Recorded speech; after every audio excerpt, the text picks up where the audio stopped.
Hello and welcome to the James Cook Podcast. My guest today is another fellow Texas DJ. Now he goes by a few names, and I've known him by many names, but it's always been JR. JR, how you doing today, buddy? Doing great, buddy. How are you? I'm Are doing we good. are we fighting right now, or are we waiting for that? No, this will be when we do this. This will be. I'm going to air this later, so we'll already Oh, be done with the fights. now my Meowie Christmas shirt up here just seems stupid. What's your name? Do you have a Yeah, last don't name? do the real name. Is it just JR? Just JR. I've always The just known you as JR. JR doesn't have a last name. It's I used to go by the name Kansas when I first started in radio back in California, and when I got to Lubbock, finally through all the different places I had been, I was over at a mainstream station here in town, and the boss was like, "Hey, this is a Big 12 town, Lubbock, Texas Tech. They take on KU in the Big 12, and it's not necessarily a friendly rivalry all the time. So, do you want to give people a reason to hate you before they've even had a chance to know you?" And so I was like, you know what? You're right. And besides, at every stop I have ever had in radio, I got to fight for my damn name of Kansas, and I was tired of doing it. So we thought and thought and thought, and like 3 minutes before my first show at that station, we were like, JR sounds fine. I was like, yeah, that's cool. And so I was JR from then Yeah, on. from then on. Whenever I first or met you somewhere on, I think it was online, you were JR Cora, and for Okay. years Yeah. I literally thought that was your name. And then I think I remember reading it and going like, dude, what are the odds? And then you moved to Lubbock, and I'm such an idiot. That's when oh, okay, I see what you're doing. I see what you did there. Now you're JR Rebel. But It in honest, requires you to have a last name. And so, yeah, I had to do that. so I want to talk a little bit about origin story, not just on your name, but a lot of DJs like myself. I know I idolized some of the local DJs around my town. I knew some of them. I'm very lucky. I get to actually work with one of them now, who was a big DJ whenever I was younger. Was there anybody in your hometown out there in Kansas that you absolutely loved or listened to? So there's like a couple. Living in Emporia, Kansas, when I was in middle school, I started listening. We were a very church family sort of thing. So I listened to this station called KNGM 91.9. I do not know if that station even exists anymore, but I was such a fan of just knowing, because the radio station was like a block away from my middle school. So I would like walk by and be like, hope I'd catch a DJ in the window kind of Yeah. thing. And I loved it so much. I came up with this is the most embarrassing story to me still, but I'll tell Awesome. you. Uh, I came up with a list of T-shirt ideas for kids who go to Lowther Middle School, which was the thing, who listen to this station. Very specific T-shirts of like, hey, sixth graders at Lowther Middle School listen to KNGM, blah blah blah. And I choked when I wanted to go give this to them. I come up with all these T-shirt Oh, ideas, so I choked. So I get there to the door, and I'm panicking. So I take the sheet of paper, I crumple it up into a ball, I open the door, and I throw it through, and I run. When I finally come back and I like get the nerve to go in there and talk to them, I noticed that in the studio they had that sheet of paper that I'd written all these T-shirt ideas. They had smoothed it out and put it up on their corkboard in the studio. I was oh, like, that's yeah, greatness. it. When you're in radio, back in the day, it was just something that you kind of freaked out whenever you saw those guys or heard those guys or saw them at a shopping mall, or they just left you in awe. But you have been around. I mentioned Kansas, and whenever I went to your Facebook page to kind of just check up on you a little bit, I did see this. Yeah, I've been snooping for this interview. Um, you are quite the rambling man. You have moved from Emporia, Kansas, Americus, Kansas, Carbondale, Kansas, Emporia, Kansas, back to Overland Park, Kansas, Topeka, Kansas, and then you entered the Army. Correct. Yeah. That's a I lot of moving. I desperately wanted out of Kansas. As you see, we moved several times, but for some reason we stayed in Kansas. My mom, like I remember being at church and like somebody was trying to convince her to move our family up to Indianapolis, and I was like, "Oh, God, yes, please, let's just get the hell out of this place. Trying to get out of Kansas all those years. And so was that one of the main reasons why you went into the military? Or did you have family out there? We have a kind of a long family tradition of, my grandpa served World War II. My dad was in Vietnam. My brother had joined the Marines, and my sister had joined the Army. My little brother later would join the Army. And I knew that it was something that was going to be in my thought back then, that was going to be my story.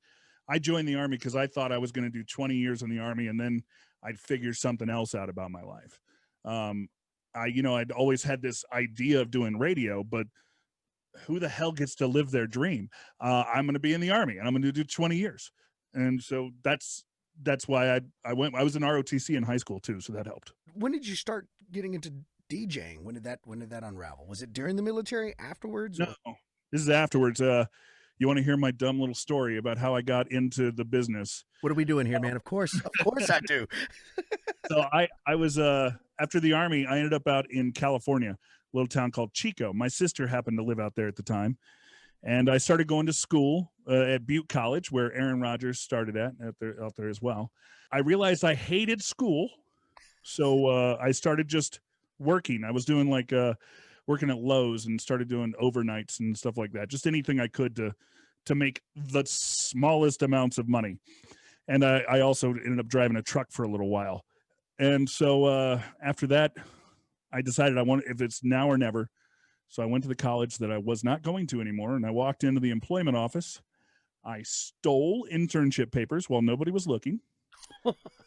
And I went to my favorite radio station and said, "Hi, please let me work for free." And they did. And even one of the DJs ended up moving into my house, rent free, by the way, which was not the time to do that. And I was kind of an all my eggs in one basket sort of situation. They ended up hiring me to do nights on the country station. And I had no idea what I was doing. I was very bad at it. But shout out to my boss, Scott Michaels, who worked me through it and got me a little better to where I'd be able to be hired later on. I want to talk a little bit about your years in the military. When did you join? I joined right out of high school. So it was 98. Joined right out of there and did boot camp or basic training in Fort Knox, Kentucky, AIT at Fort Lee, Virginia. I have some, weird little dumb stories, but you tend to forget all the bad things. You remember the fun ones. You know what I mean? I noticed this as well, since you got in there around the late 90s. So that means you were in the military during 9/11. Yeah. That everybody has like a 9/11 story. Guys our age have 9/11 stories. You were serving during that time. Tell us a little bit about, what you experienced on that day or the week after. Man, that day stands out a lot for me. I was at Fort Hood. I was at the 4th CMMC of 13 COSCOM there at 3 Corps.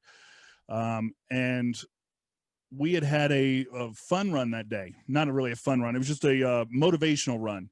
That's basically where you run slow, so everyone stays in it. Everyone kind of finishes. You know what I mean? No one has to drop out of the run because they went out last night or whatever else. Everyone is in it. Yeah. And so feeling pretty good after that. Went to the Chow Hall there, the DFAC there at 13 COSCOM. And I remember eating my breakfast.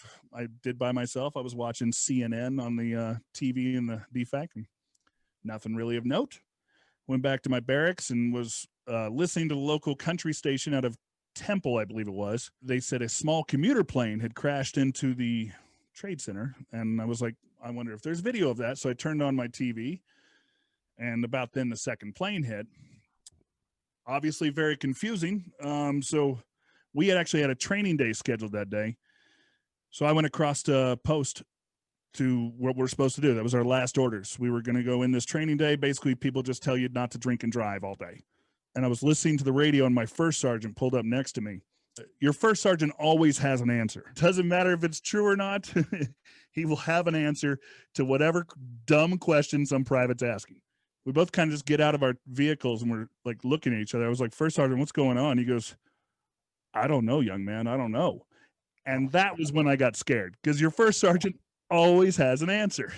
We followed our orders until we got different ones, and we were in our meeting, and eventually someone came in and goes, all civilians off post now. If you live in on-post housing, get there, stay there. Everybody else getting full battle rattle, meet at the motor pool in 20 minutes. And I ended up on guard duty from that day until into the new year. I was doing 12-hour days, 7 days a week on the commercial checkpoint there at Fort Hood, sweeping for the trucks coming in for bombs and things like that.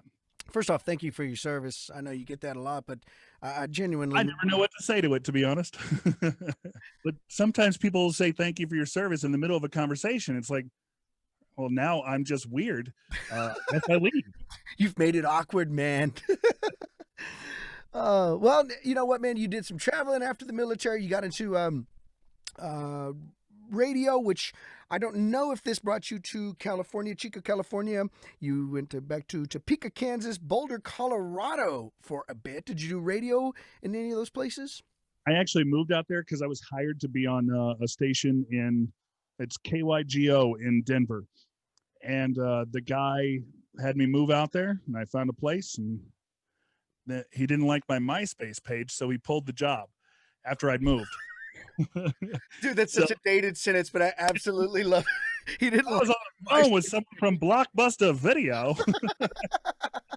I got a job delivering bread for a Boulder Breadworks in Boulder, Colorado, and basically just drove all around Denver until I found San Angelo. Was San Angelo a job, a DJing job, and was it Texas music, or was that still top 40? No, it was a hybrid station. There was, I think, one station at that time that was actually all Texas, and I think it was the Ranch that had done that at that point. Everything else was just hybrid stuff. And so when I got there, I somehow talked my boss into doing what we called the Outlaw Early Work Release, which is the most wordy show title ever. From like 4 to 5, it was nothing but Texas country there in San Angelo. And so, was it because you already knew of the Texas scene that you advised him to do that, or is it you were learning about it in San Angelo? I had learned. So when I was at Fort Hood, I was young and dumb and engaged for a little while. Okay.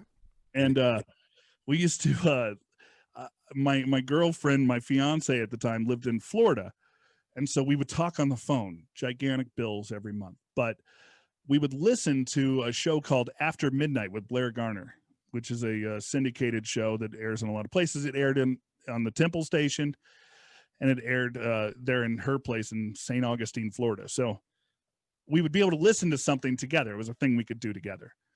And it's hard to explain a Phil song to somebody, but basically if they didn't have enough commercials in the local, they would have a program that like put in local songs or songs that they wanted. So Kevin Fowler's 100% Texan came on. And I was like, what, are you hearing this? And she goes, no. I was like, holy bleep, this is something different. Cause you know, music, especially at that point, we're talking 2001 or something, it all felt really the same to me. And so I ended up becoming a huge Kevin Fowler fan. I didn't realize there was a whole scene to that point yet.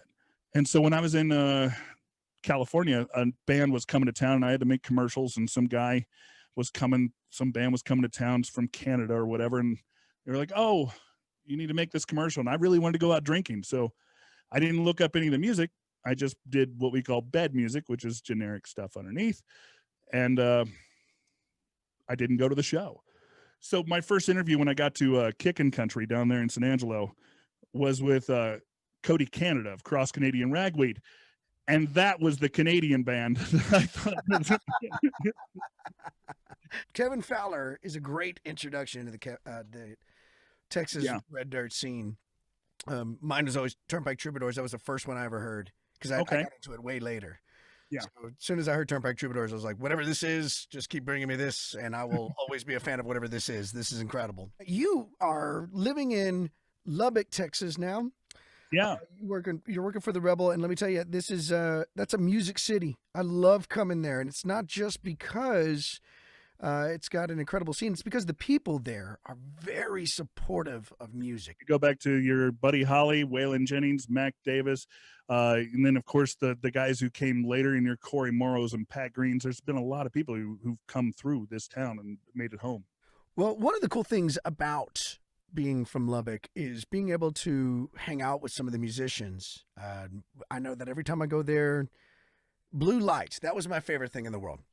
Going to Blue Light, and I was there on a singer-songwriter night. Yeah. And I remember saying, hey, like, does Red Shay... I told the bartender this, does Red Shahan work here? Or no, I'm sorry. Does Ray Shahan play here? And who I was talking to was the owner, Dustin, and I did not know that. And he goes, yeah, he's actually right there. Like, he was just that's him in the Reba McEntire hat. Well, the Blue Light is so small. Like, I have a couple of, nice stories of, on the back porch playing whatever the ring on the string and you try and get it on the hook game. Watching, I was drinking with Dustin Six and Evan Felker, and Evan had never played this game, he said at that point, and he just like keeps making them over and over and over again. I was like, you look like a gambler right now. And he goes, I just lost a bunch of money in College Station last night playing dice. So you got to make that money somehow, man. that was a fun little one. One of my favorite stories is actually from College Station, drinking at the Tap with there was a bunch of people coming through, but Coetzel was there, and we had run the bar out of Rumpel, which has happened a couple of times to me. Wow. And so I had some Rumpel left, and it was in my truck. I'd forgotten about it till that moment. It's a nice warm day there, and I was like, hey, I got some out here. You want to go try it? He goes, yeah, let's do it. So Co and I walk out to the parking lot, and we take the hottest shots of Rumpel I've ever had in my life. And it was like a punch to the gut, both of us, but we had to make sure we had at least a little bit more Rumpel because, we ran out. You know what I love about that story is in my head, it was nighttime. And then you say, so it's like during the day, right? you ran out of Rumpel and it wasn't even nighttime yet. No. Full on daytime. I think it was a thing with the Texas Music Pickers that I used to go and frequent with them over there on a Sunday or something. It was crazy. I will mention this real quick. You're very lucky. You've had like co-host. I know you were working with Dan Patterson for a bit. Right. Yeah. My co-host now, Dan, went off to start a business with his family and it's doing great. I still keep in good contact with him. I love that guy. But my co-host nowadays is Roberta, who was a big fan. We call them P1 listeners in radio. And she was up to it. So I was like, cool. Well, this is how you get to Steamboat, kind of thing. And, and then, of course, 7 months in, they cancel Steamboat for the year. So because I'd known Roberta and I'd seen Roberta do other things. I was just wondering, is her purpose to get you drunk and to make you eat crazy things? Actually, I think I talked her into the eating crazy things. You know how this is. It's anything for the bit in radio. It's you do whatever you got to do to make people listen, and that's the thing people come up and talk to me about the most is the weird stuff we eat on Fridays. But the drinking stuff, I actually do that to her too, for the most part. What keeps you in radio? What do you love more about it? Because you've been doing, how many years you've been doing it now? Almost, we're going on coming up on 17. 17 years. Yeah, coming up on that. Honestly, I think I'm probably useless in any other form. It turns out if you tell someone they can be a dork for a living and talk about their cat and the weird stuff that they eat, they don't tend to focus on any other possible skills that you might need in life, which is why I'm the age I am and I live alone with a cat. So let me tell you, I absolutely love cats. I love that you love cats. It's always the funniest thing when you talk about your cats. And I love checking you out online. Just one. Your cat. Multiple cats and you're crazy. I understand.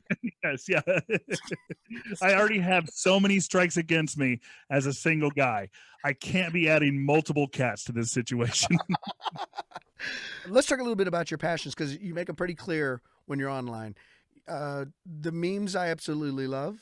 I Oh, love that thank you dump those bad boys on Sunday. They always make my Sunday go a little bit smoother. But I want to ask you some real quick questions about your passions because we all know you're a fan of the Rumple. Yes. You don't have Rumple. What's your go-to drink? Burns. Burns from the blue light. Yeah. Burners. Yeah. Didn't That's they win probably a gold medal recently? They won a gold medal in Las Vegas in an international competition just yesterday. Yeah. Which now from wherever this airs, it was December 15th. Yeah.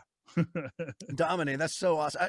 I remember being at Joe Taylor Festival years ago and being in the front, like right in the front with all these people. And I noticed, hey, it's Lubbock crowd. You know, it was this cool Lubbock crowd that I'm just hanging out with. I think Six Market was playing, and somebody just hands me a drink, and Larry Joe Taylor, you just grab the drink and just down it, which sounds crazy in 2020, but back then we could be crazy. So I downed this drink, and when I did, I was like, oh my God, it feels like I'm in Lubbock. And she goes, I work at the Blue Light. She had packed the Burns. She had packed it, and I felt like I was in Lubbock at the Blue Light. Okay, well, let me ask you this. If you can't find an In-N-Out burger joint, where are you grabbing a burger? Well, we don't have one here in Lubbock. So literally for me to get In-N-Out, I drive to Denton. That's the closest one to me. So What? yeah, I got to do that like 5-hour drive to do it. So I don't get to have it very often, whether or not you know that by this physique. My go-to right now, I'm on a diet, so I'm eating lots of salmon and asparagus. But if I want a burger, probably got to go to Spanky's here in town, or something local. I try and keep it as local as I can. Next time you come to Wichita Falls, I'm going to take you to go grab a burger at one of my favorite burger joints. All right. And hopefully you're not on you know what? We'll do burrito. I think we'll do burrito instead. You deserve it, buddy, especially if you're going on a diet right now. All right. You want to hear my controversial thing? Is that I don't really like Mexican food. Like at all? I like Taco Bell, but apparently that doesn't count. No. I don't think Taco Bell, does it say Mexican at all on that thing anymore? I think it's inspired by a guy who once lived near Mexico. Yeah, yeah. Well, I realized I don't like cilantro. I don't like peppers, with the exception of some jalapenos. I hate onions. And eventually I realized I don't like most of the ingredients in most Mexican food. Yeah. So it turns out I'm not a fan of tortillas, meat, cheese, tomatoes, lettuce. Well, I like the ones that are basically cheeseburger ingredients. Your tortillas, meat, and cheese. That's great. Potatoes, sure. Potato. I'm in for papas. Is that what you call it? Good. No, papas are good, man. We have been talking with my good buddy JR. He is a Texas DJ who now lives in Lubbock, Texas. Works out there at the Red Dirt Rebel. Hey, buddy, thank you so much for joining us today, man, and sharing your story with us. Appreciate it. Thanks so much for having me, buddy. It's always great talking to you. Give my best to the wife and kids, would you please? Definitely. You take care.